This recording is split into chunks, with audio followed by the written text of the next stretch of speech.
Kebangkitan Yesus itu apakah suatu dusta atau suatu fakta? Mengapa saudara-saudara? Karena kebangkitan Yesus ini adalah satu dasar yang penting dari iman Kristiani. Di dalam 1 Korintus 15, Paulus berkata, kalau Yesus tidak dibangkitkan, sudah nggak ada ceritanya lagi. Kita nggak perlu percaya kepada Yesus. Jadi salah satu dasar iman yang penting itu yaitu kebangkitan Yesus. Sebab itu kebangkitan Yesus inilah yang diserang oleh iblis, diserang oleh berbagai macam orang-orang yang tidak percaya. Nah, itulah sebabnya kita mau melihat sebenarnya kebangkitan Yesus itu dusta atau fakta, kebohongan, kepalsuan, atau satu kebenaran. Hanya dua pilihan. Kalau dusta kita nggak perlu percaya, tetapi kalau itu fakta, mau tidak mau kita harus tunduk dan mengaku Engkau adalah Tuhan di atas segala Tuhan. Haleluya. Mari kita baca dua ayat ini, Matius 28 ayat 11 sampai ayat yang ke-15. Ketika mereka di tengah jalan, datanglah beberapa orang dari penjaga itu ke kota dan memberitahukan segala yang terjadi itu kepada imam-imam kepala. Dan sesudah berunding dengan tua-tua, mereka mengambil keputusan lalu memberikan sejumlah besar uang kepada serdadu-serdadu itu dan berkata, kamu harus mengatakan bahwa murid-muridnya datang malam-malam dan mencurinya ketika kamu sedang tidur. Dan apabila hal ini kedengaran oleh wali negeri, kami akan berbicara dengan dia sehingga kamu tidak beroleh kesulitan apa-apa. Mereka menerima uang itu dan berbuat seperti yang dipesankan kepada mereka. Dan cerita ini tersiar di antara orang Yahudi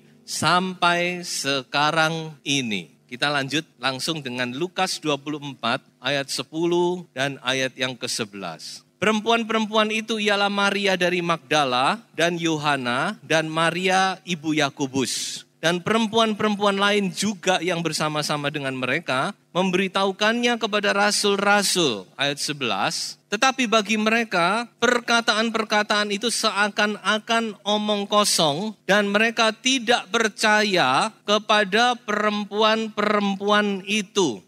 Saudara perhatikan, sekali lagi perhatikan di sini. Saya sudah bacakan dua bagian dari firman Tuhan ini. Saudara bisa melihat dengan jelas perbedaannya. Yang satu adalah dusta, tetapi dipercaya, dianggap benar, dipegang bahwa mayat Yesus dicuri oleh murid-muridnya. Dan itu terus dipercaya oleh orang Yahudi sampai sekarang ini. Dusta tapi dianggap kebenaran. Yang satu perhatikan, benar tapi dianggap dusta. Sudah melihat jelas perbedaan ini? Yang satu adalah dusta, tapi dipercaya, ini benar ini. Yang satu yang benar, berita yang benar, disampaikan oleh wanita-wanita yang melihat sendiri tentang Yesus. Yang dilawat oleh Yesus. Wanita berkata, Yesus sudah bangkit. Omong kosong, you are joking. Inilah yang terjadi sekarang di dalam orang Yahudi.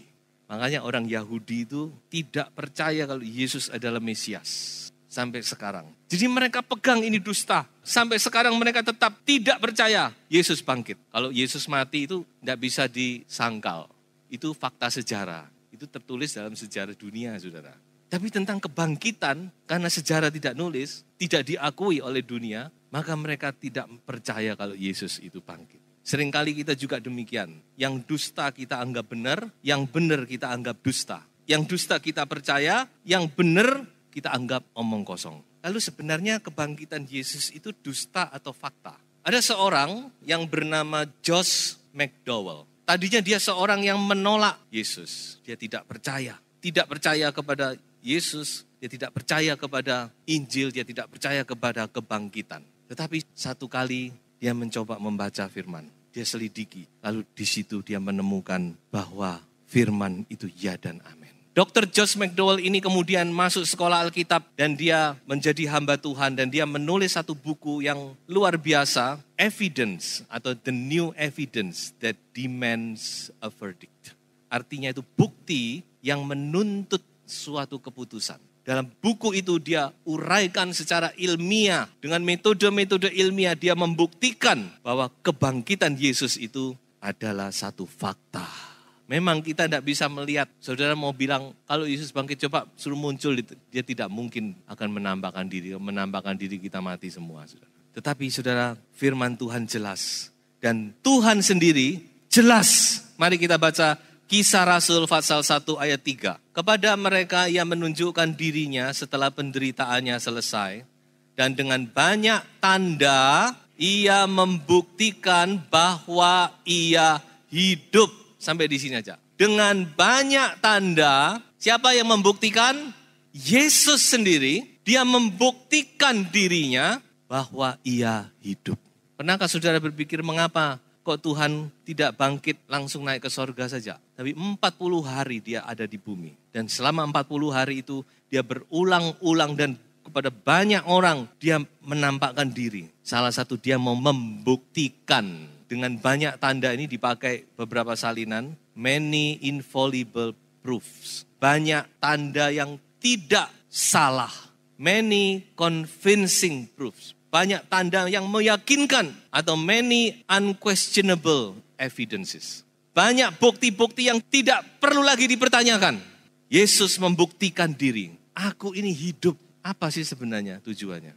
Mengapa dia kok membuktikan diri? Supaya kita ini benar-benar yakin. Kita ini benar-benar yakin bahwa kebangkitan itu adalah satu fakta. Memang iman kita tidak didasarkan atas kita mau melihat dulu, tidak. Tapi kita harus tahu juga bahwa kebangkitan Yesus yang menjadi dasar iman Kristiani adalah satu kebenaran dan satu fakta. Yesus sendiri, dia membuktikan diri dengan berbagai macam cara. Dia membuktikan dirinya bahwa dia sungguh-sungguh hidup. Dia menampakkan diri, dia makan bersama-sama dengan mereka. Dia bilang, aku ini bukan hantu gak ada dagingnya, ini loh aku makan. Dan sebagainya. Jadi banyak sekali bukti-bukti tentang kebangkitan ini. Kalau di dalam Alkitab dikatakan satu kebenaran itu harus paling minimal 2. Kalau bisa 3, saksi atau bukti. Maka yang membuktikan bahwa Yesus hidup itu tidak terhitung banyaknya. Coba kita lihat beberapa hal. Bukti bahwa Yesus hidup yang pertama adalah kubur kosong. Amin. Kubur Yesus itu kosong. Kalau saudara ke sana, paling saudara lihat tuh di sini ada gereja yang memperingati tempat kuburnya Yesus. Tapi sebenarnya tidak ada sudah. Kubur kosong. Lalu kubur kosong ini bagaimana kok bisa kosong? Menurut cerita yang tersebar di kalangan orang Yahudi, mayatnya dicuri oleh murid-muridnya. Apakah mungkin? Coba kita berpikir secara logis saja. Ini ada beberapa pertanyaan yang perlu dijelaskan. Yang pertama, apa murid-murid berani mencuri? Yang muncul di muka umum aja mereka nggak berani. Semua sembunyi. Yang kedua, apa mungkin prajurit tidak tahu kalau dicuri, saudara? Untuk mencuri kubur itu mereka harus menggeser batu yang bertonton beratnya. Belum lagi mayatnya Yesus itu begitu berat karena sudah dikasih rempah-rempah yang beratnya 50 kiloan. Jadi ini mayat ini beratnya setengah mati. Lalu mereka masih kober yang ngelempit, dibukai kain kapannya dilempit. Jadi tidak masuk akal bukan? Lalu dikatakan, ya ini yang tidak masuk akal lagi. Kalau kita berpikir secara logis, mereka berkata waktu kami tidur, murid-murid datang loh. Kok tahu uang tidur? Kemudian kalau memang benar hal itu kejadian yang sesungguhnya, prajurit itu pasti sudah dipotong kepalanya. Karena mereka sudah lalai. Jadi banyak hal-hal justru di sini kita melihat bahwa itu adalah satu kebohongan, saudara. Bagaimana kita bisa membedakan? Salah satunya ya pakai common sense. Tuhan kasih kita akal kok untuk berpikir. Yang sederhana saja. Kalau sudah nggak masuk akal seperti ini, jelas toh pernyataan prajurit ini bohong. Jadi kubur kosong itu nggak bisa, saudara. Mereka mau menjelaskan dengan cara apa? Kubur kosong, lalu dicuri oleh murid-murid waktu malam, waktu kami tidur. Yang kedua, saudara-saudara, bukti kebangkitan. Ini baru beberapa ya. Yang kedua, kita bisa melihat tentang perubahan yang terjadi dalam diri murid-murid. Perubahan yang begitu drastis dalam waktu yang sangat singkat. Dari seorang yang pengecut menjadi seorang yang pemberani. Dari seorang yang sedih, tidak punya pengharapan, menjadi seorang yang bersemangat, penuh sukacita, tidak takut mati, saudara. Sampai orang-orang Yahudi, mahkamah agama geleng-geleng kepala, tidak bisa mengerti orang-orang ini kok berani. Padahal mereka tidak berpendidikan. Lalu apa yang mereka katakan? Kami tidak mungkin menyangkal apa yang kami lihat dengan mata kepala sendiri. Mereka nyata, Yesus bangkit. Faktanya ada. Mereka bercakap-cakap, mereka nyata. Itulah yang menjadi penyebab atau yang membuat mereka berubah dalam waktu yang singkat. Kemudian yang ketiga, fakta itu saksi-saksi. Ada berapa banyak saksi yang menyaksikan Yesus bangkit? Waktu itu ya, waktu zaman itu. Kalau zaman sekarang sudah terhitung, banyak orang yang sudah melihat Yesus. Termasuk saudara dan saya, amin. Berapa banyak saksi? Coba kita baca 1 Korintus 15 ayat yang ke-6. Sesudah itu ia menampakkan diri kepada lebih dari 500 saudara sekaligus. Perhatikan. Dan kebanyakan dari mereka masih hidup sampai sekarang. Sampai waktu Paulus menulis Korintus ini dia berkata, kebanyakan mereka masih hidup. Dengan lain kata, mereka masih bisa ditanya bahwa mereka sudah pernah melihat Yesus dengan mata kepala sendiri. Jadi kalau bicara tentang saksi itu sudah tidak usah diragukan, itu sudah lebih dari cukup, saudara-saudara. Dan bukti yang keempat, apa yang kita lihat adalah kesaksian apa? Di dalam hati. Nah ini saudara-saudara. Ini yang Anda dan saya yakini, bukan? Kita percaya kepada Yesus bukan karena kita dibuktikan ini loh. Saya rasa tidak ada kita satupun yang pernah berpikir demikian. Walaupun itu juga penting. Karena Yesus sendiri membuktikan diri bahwa dia hidup. Tapi kita percaya kepada Yesus sebelum kita melihat. Berbahagialah mereka yang percaya meskipun tidak melihat. Amin. Itu perkataan Yesus kepada Thomas. Kamu melihat baru percaya. Tapi berbahagialah orang meskipun tidak melihat tetapi percaya. Nah itulah iman saudara. Karena iman baru kita melihat. Karena kita percaya, kita terima dengan iman. Roh Kudus firman Allah bekerja. Kita percaya, maka kita melihat bahwa Yesus memang hidup. Kita mengalami di dalam kehidupan kita bahwa Yesus yang kita puji, yang kita sembah. Dia sungguh Allah yang hidup. Nah saudara-saudara, lalu kalau Yesus bangkit, dia hidup, apa sebenarnya maknanya bagi kita? Ada banyak makna kebangkitan itu. Saya ambil 3 poin yang tercatat di dalam 1 Korintus pasal 15. Karena itu adalah fatsal kebangkitan. Apa yang Paulus katakan di dalam 1 Korintus 15. Tentang kebangkitan Kristus. Bagaimana Paulus menguraikan dengan akal budinya, dengan hikmatnya, dia membuktikan kalau Yesus bangkit bagaimana. Kalau dia tidak bangkit itu apa artinya. Luar biasa ini saudara-saudara. Saya akan simpulkan dengan 3 poin ini. Yang pertama yang dikatakan oleh Paulus, kalau Yesus tidak bangkit, iman kita itu sia-sia. Jadi saya balik sekarang, karena Yesus bangkit, maka iman saudara dan saya tidak sia-sia. Haleluya. Oh, kita percaya kepada Yesus yang hidup.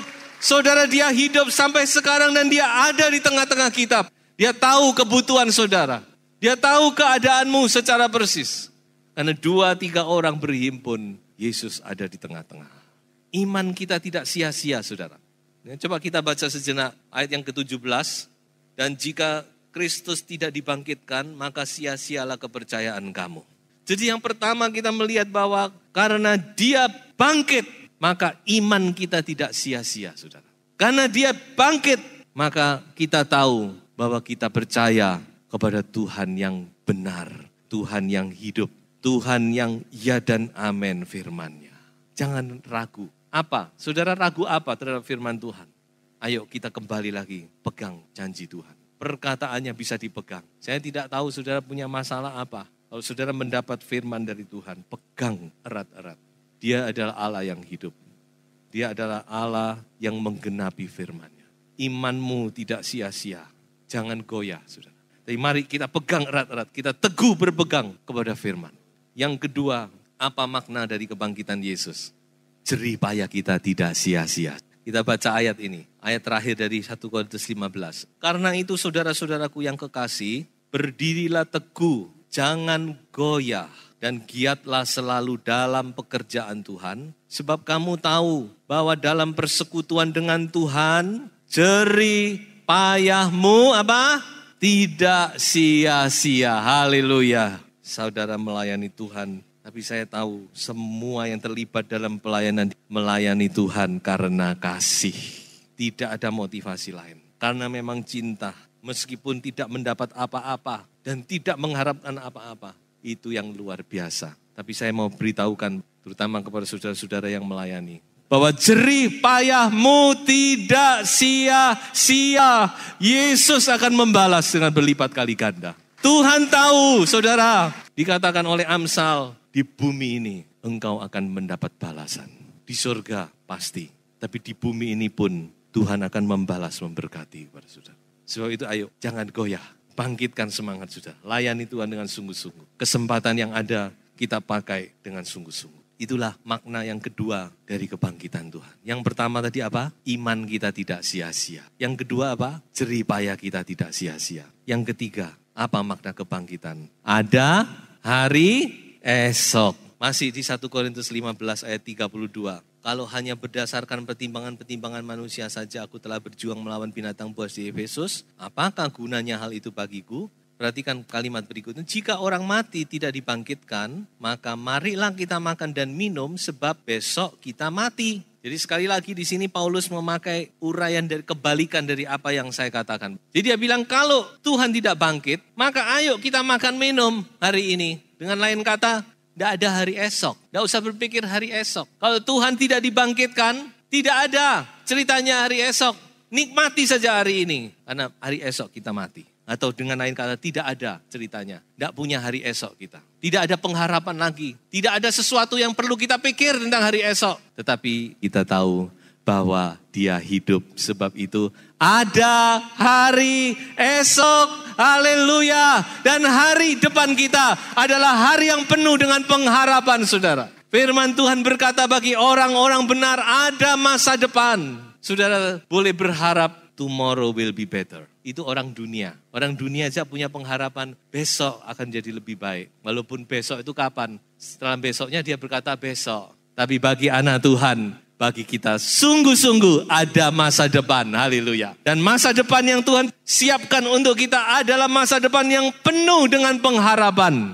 Yeremia berkata, aku tahu rancangan-rancangan apa yang ada padaku tentang kamu. Yaitu hari depan yang penuh dengan pengharapan. Sebab itu percayalah. Setia kepada Tuhan. Jangan undur. Saya jamin di dalam nama Yesus Kristus. Kesetiaan saudara tidak pernah sia-sia. Ada satu saat Tuhan akan balas berkati dengan berlipat kali ganda. Yang penting saudara tetap setia.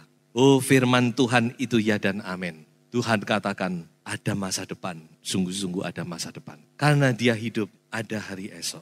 Yang penting saudara setia dan berdoa. Selama ada doa maka ada pengharapan. Selama doa masih dinaikkan, maka Allah akan bekerja. Saya akan akhiri dengan satu ayat. 1 Korintus 15 ayat 20. Tetapi yang benar ialah bahwa Kristus telah dibangkitkan dari antara orang mati sebagai yang sulung dari orang-orang yang telah meninggal. Oh, terima kasih Tuhan. Haleluya. Yesus hidup. Sebab itu ada hari esok. Dia tahu segala masalah saudara. Dia tahu pergumulan saudara. Mari kita datang kepadanya.